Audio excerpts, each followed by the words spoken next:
sebagian dari tanda kebesaran Allah subhanahu wa ta'ala adalah Allah menciptakan bagi kamu min anfusikum, dari jenis diri kamu sendiri, azwaja, pasangan hidup.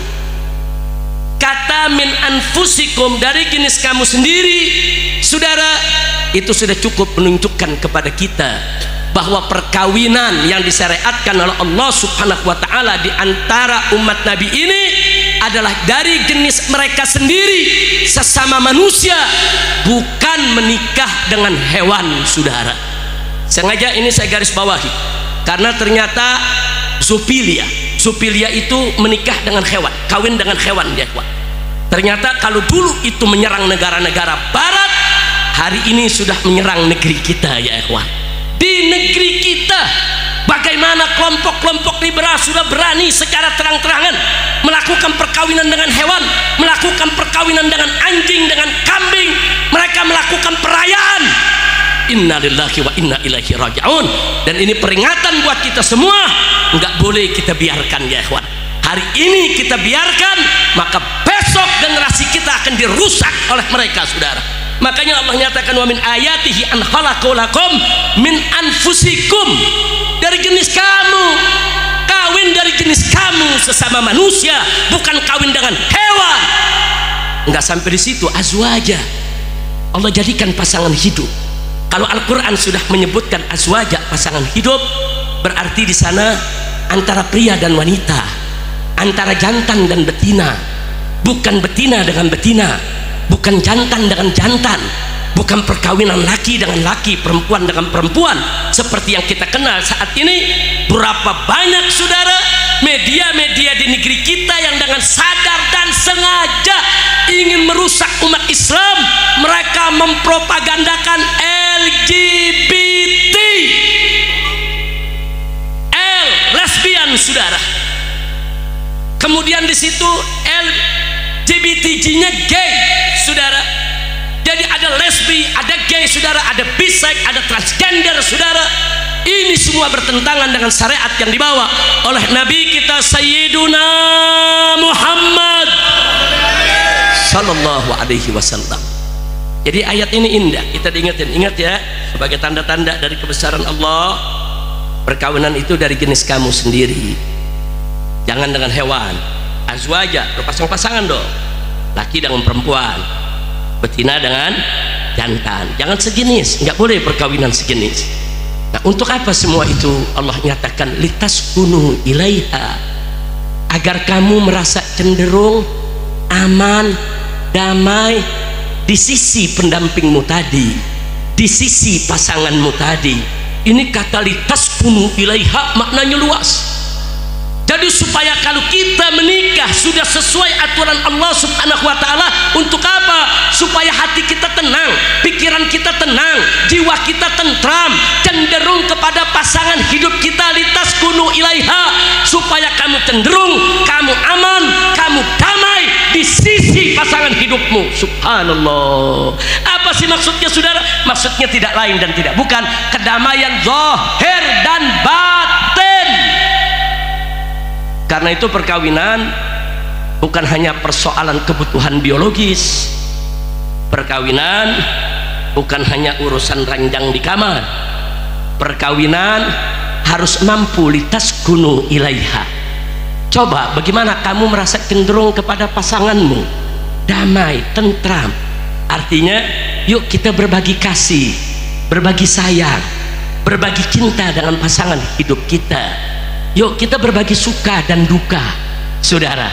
Kita bersyukur atas kelebihan pasangan kita, dan kita wajib bersabar atas kekurangan pasangan kita, saudara.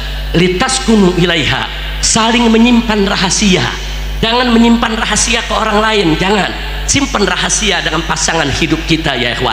Yang tahu semua seluk-beluk hidup kita, yang tahu bagus dan jeleknya kita, karena dia menemani kita di kamar kita. Dia tahu semua kejelekan kita yang orang lain nggak tahu, saudara. Artinya di sini litaskunu ilaiha, jadikan istri itu sebagai teman hidup kita, tempat menyimpan rahasia kita, tempat kita berbagi cerita, tempat kita bercengkerama, tempat kita untuk bergurau, saudara. saudara, banyak bergurau dengan orang lain makruh, bahkan bisa menjadi haram kalau lupa kepada Allah, kecuali bergurau dengan istri ya ikhwan. Bergurau dengan istri, bercengkrama, bercanda dengan istri, itu merupakan sunnatul anbiya. Subhanallah. Litaskunu ilaiha. Litaskunu ilaiha artinya apa saudara? Supaya kita betul-betul cenderung kepada istri kita, zahiran wa batinan.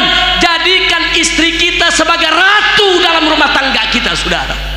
Makanya mari kita lihat Nabi alaihi salatu wassalam tatkala menikah dengan Sayyidatuna Khadijatul Kubra radhiyallahu anha, bagaimana beliau memupuk rumah tangga beliau, walaupun usia beliau dengan Sayyidatuna Khadijah bertahun 15 tahun saudara, tapi beliau mampu dengan istrinya tercinta menciptakan rumah tangga yang sakinah.